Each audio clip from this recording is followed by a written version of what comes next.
তো বাজেট যদি 18 কোটি মানুষের মধ্যে দরিদ্র জনগোষ্ঠীর যারা অধিকাংশ তাদের বিপক্ষে যায়, সেই বাজেটকে কখনো গণনীতি বলে। তবে এখানে একটা উদারতা প্রকাশ করেছেন এই সরকার যে এটা আসলে গণমুখী বাজেট আমরা করতে পারিনি, এটা গতানুগতিক বাজেট। তবে স্বীকার করে কি দায় মুক্তি দেওয়া যায়? 10 মাস যথেষ্ট সময় একটা বাজেট প্রণয়নের জন্য। একটা নির্বাচিত সরকার 12 মাস কাজ করে না বাজেট প্রণয়নের জন্য। রাজনৈতিক ভাবে বাজেটের 3-4 মাস আগ থেকে মনোযোগ দেয়।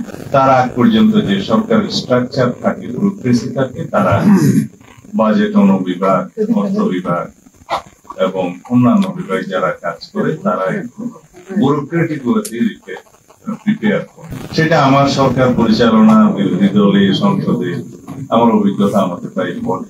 কিন্তু নীতি নির্ধারণের সিদ্ধান্ত যদি রাজনৈতিক পর্যায় থেকে না যায়, ব্যুরোক্রেটিক পর্যায় থেকে কখনো জনগণের পক্ষে বাজে। কেন্দ্রে বসে, সংসদে বসে যে সিদ্ধান্ত রাজনীতিবিদগণ নেয়, তার প্রতিটি পদক্ষেপ প্রান্তিক জনগোষ্ঠীর, পেরিফেরিয়াল এরিয়াতে যে বিধবা মহিলা বসে আছে তাকেও এফেক্ট করে।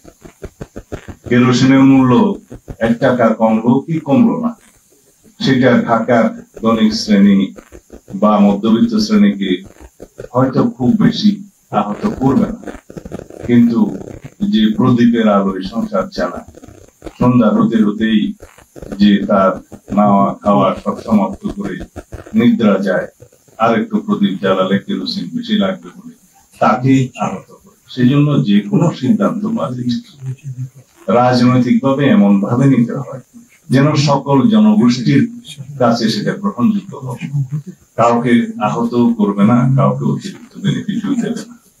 তো সেই রকম একটি কল্যাণ বাজেট করার জন্য আমাদেরকে হয়তো আরো অনেক বেশি সংস্কারের মধ্যে দিয়ে যেতে হবে, এবং সেই সংস্কারের জন্য সবচেয়ে গুরুত্বপূর্ণ, আমার কথাটা আপনার প্রাসঙ্গিক লাগবে কিনা আপনাদের আমি জানি না, তা হচ্ছে ন্যাশনাল একটা করাপশনের মধ্য দিয়ে মানি ফিলফারেজ এবং সাইফুন হওয়ার যে কারবার বিগত ফ্যাসিস্ট রেজিমের সময় এস্টাবলিশ হয়ে গেছিল, এগুলো জনগণেরই টাকা, এইগুলো বাজেটকে সমৃদ্ধ করত, এগুলো সোশ্যাল সিকিউরিটি নেটওয়ার্ককে বাড়াতে পারত, তাদের সাহায্যের পরিমাণটা বাড়তে পারত, আমাদের শিক্ষা খাতকে স্ফীত করতে পারত, এবং আমাদের স্বাস্থ্য খাতকে আরো বেশি বড় করতে পারত, এবং সেইটার বেনিফিটটা আমাদের সকল জনগোষ্ঠী পেত।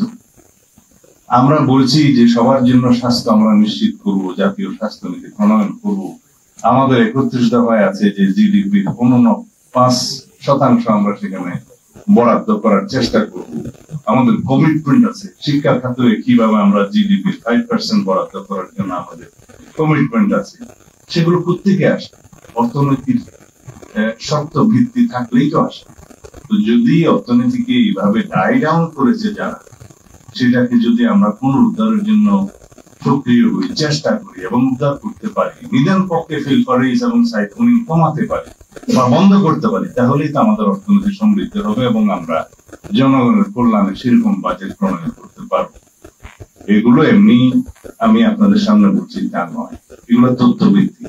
দেবপ্রিয় ভট্টাচার্য আমাদের সম্মানিত বাংলাদেশের একজন প্রথিতযশা অর্থনীতিবিদ, তার নেতৃত্বে হোয়াইট পেপার সেল গঠন করা হয়েছিল, কমিশন গঠন করা হয়েছিল।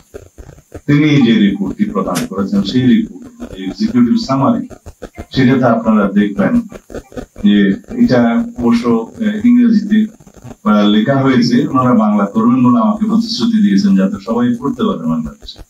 এটা এমনিতে বোধহয় 385 পৃষ্ঠার মতো রিপোর্ট, বাট এক্সিকিউটিভ সামারিটা 9-10 পৃষ্ঠার মতো হবে। তো আমি মোটামুটি দেখছি, তাতে বলা হয়েছে বাংলাদেশের যে ট্যাক্স মওকুফের ক্ষেত্রে যে অনিয়ম করা হয়েছে, সেটার যদি অর্ধেকও করা হতো, যেই টাকা বেঁচে যেত তা দিয়ে আমাদের শিক্ষা এবং স্বাস্থ্য খাতের বাজেট আরো 2 গুণ 3 গুণ করা যেত। এটা হচ্ছে একটা প্রথম প্যারাগ্রাফের কথা তার এক্সিকিউটিভ সামারি। কিন্তু তিনি বলেছেন যে মেগা দুর্নীতির মাধ্যমে মেগা প্রজেক্টে 2,80,000 কোটি টাকা করাপশন করা হয়েছে বিভিন্ন ভাবে। তিনি বলেছেন যে সমস্ত রাজনৈতিক বিবেচনায় ঋণ দেওয়া হয়েছে ব্যাংকিং সেক্টরকে, যেগুলো আর উদ্ধার হয়নি, তা দিয়ে 24টি পদ্মা সেতু করা যেত। এবং বলেছেন সেই ফ্যাসিস্ট সরকার যাওয়ার পর্যন্ত 4 লক্ষ কোটি টাকা খেলাপি ঋণ রেখে দেওয়া হয়েছে, যা কোনোদিনই আদায় হবে না। এটার পরিমাণ বাস্তব পক্ষে আরো বেশি।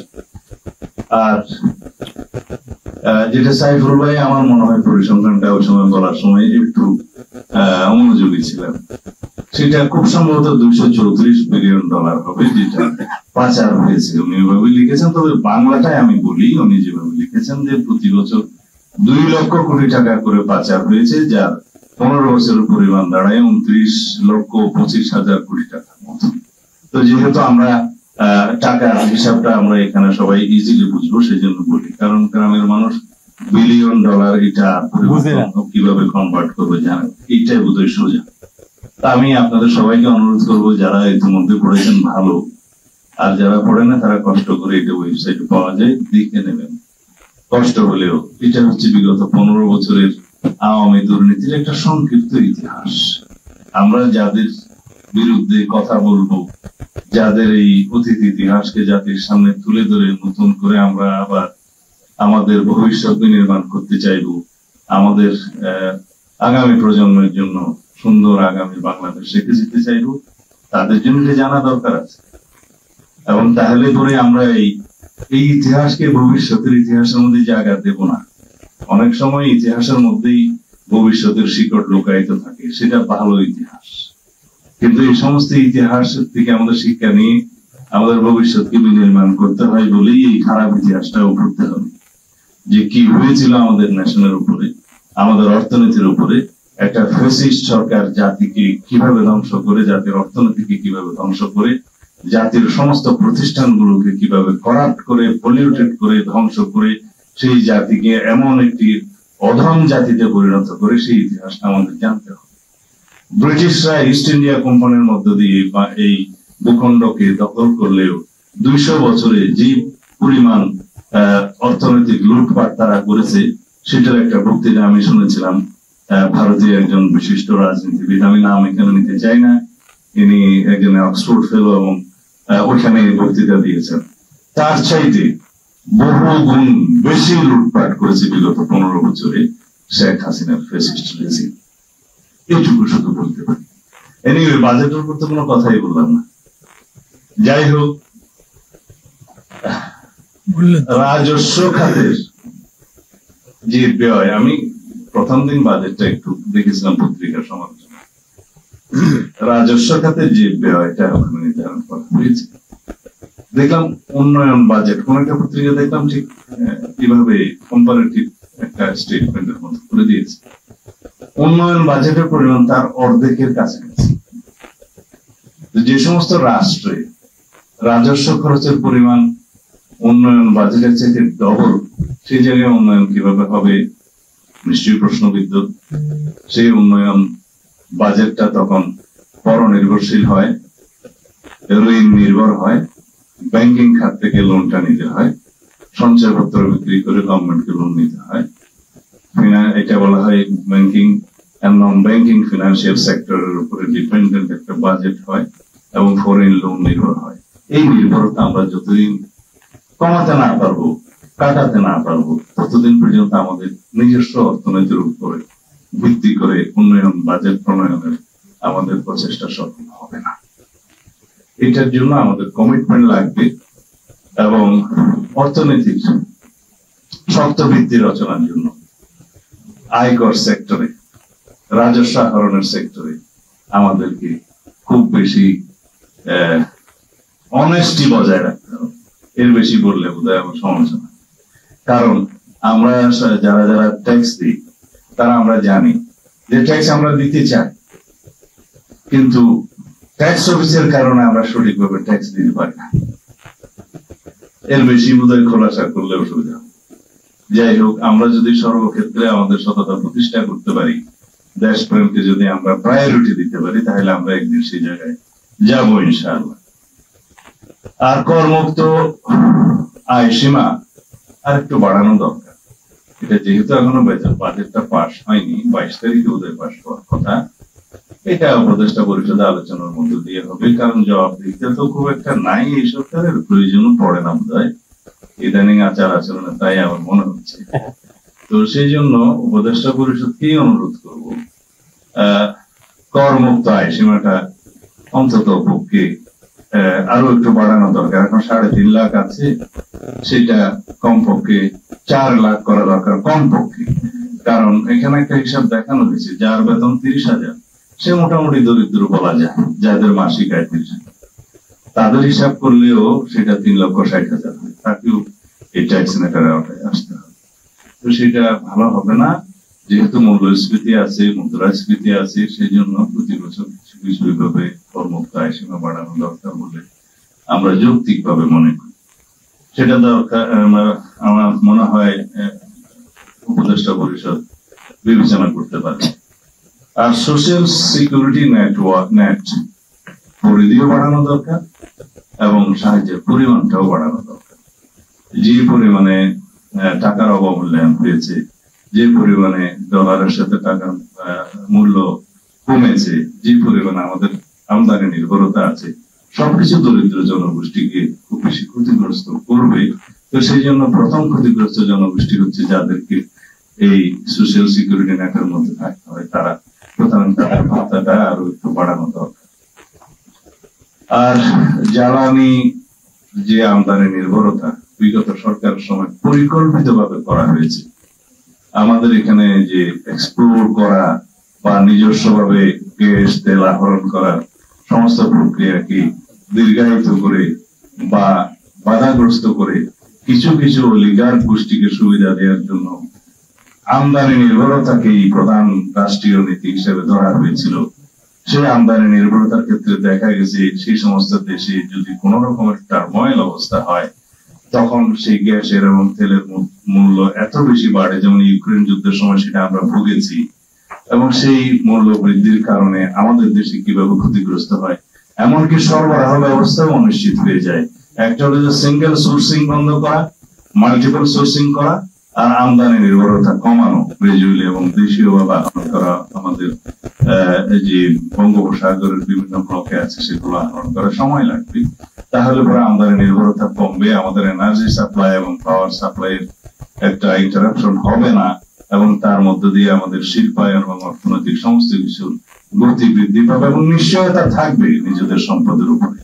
সেটির দিকে আমরা গ্রাজুয়ালি যেতে হবে। তবে এই স্বল্পমেয়াদের সরকারের কাছে এইটার বিষয়ে আমি খুব একটা আশা করি না, কারণ সেই সময় তাদের নেই। যেহেতু সাইদুল ভাই জিজ্ঞেস করেছিলেন যে তাদের দায় মুক্তির বিষয়ে লন্ডনে কোনো আলোচনা হয়েছে কিনা, না, কারো দায় মুক্তির বিষয়ে আমাদের কোনো আলোচনার প্রসঙ্গ ছিল না। উপদেষ্টা পরিষদ গঠিত হয়েছে, ইন্টারিম গভর্নমেন্ট, কনস্টিটিউশনাল লেজিটিমেসি আছে, আর্টিকেল 106 অনুসারে, সুপ্রিম কোর্টের অ্যাডভাইজারি রুল অনুসারে তারা গঠিত হয়েছে। অন্তর্বর্তীকালীন সরকারের প্রধান উপদেষ্টা এবং উপদেষ্টা মন্ডলী। সংবিধান যেহেতু এখন চালু আছে, সাংবিধানিক ভাবে সরকার চলছে, সংবিধান যেভাবে বলছে উপদেষ্টা গণমন্ত্রীর মর্যাদা ভোগ করবে, এবং মন্ত্রীরা হওয়ার জন্য আর্টিকেল 66 অনুসারে যে সংসদ সদস্য হওয়ার সমস্ত যোগ্যতা থাকতে হয়, সেটা উপদেষ্টা মন্ডলীকে মাথায় রাখতে বলবো। সেখানে কিন্তু বিদেশি নাগরিকত্বের বিষয়টা অনুমোদন করা নাই, এবং আরো অন্যান্য বিষয় আছে। আমি এই বিষয়ে আজকে বেশি কিছু বলবো না। সুতরাং কনস্টিটিউশনালি আপনাদের এই সরকারের রেটিফিকেশন লাগবে ইন দ্য নেক্সট পার্লামেন্ট, এটাও আপনারা মাথায় রাখবেন। এবং রেটিফিকেশন লাগলে এই লেজিটিমেসি কিভাবে দেয়া হবে, কোন জায়গায় দেয়া হবে, সেটাও আমরা বিবেচনা করব। সুতরাং জনগণের পক্ষে, আপনারা গণতন্ত্রের পক্ষে, এবং অতি দ্রুত আমরা যাতে ডেমোক্রেটিক ট্রান্সফরমেশনের দিকে যেতে পারি, সেরকম কার্যক্রম আপনারা নেবেন। এবং সেই হিসাবে লন্ডনের আলোচনার সূত্র ধরে যে সিদ্ধান্তটা হয়েছে, সেটা খুব শিগগির ইলেকশন কমিশনে যথাযথ প্রক্রিয়ায় কমিউনিকেট করবেন বলে আশা করি, যাতে ইলেকশন কমিশন জনগণের সামনে বলতে পারে যে তারা সরকারের কাছ থেকে একটা পরামর্শমূলক বা নির্দেশনামূলক মেসেজ পেয়েছে। আশা করি এর বেশি আজকে বলা ঠিক হবে না। আমি যেহেতু অনেক সময় হয়ে গিয়েছে, সেজন্য আর বেশি বক্তব্য দিতে চাই না। আপনাদের সকলকে আমার বক্তব্য শোনার জন্য কৃতজ্ঞতা প্রকাশ করছি। ধন্যবাদ।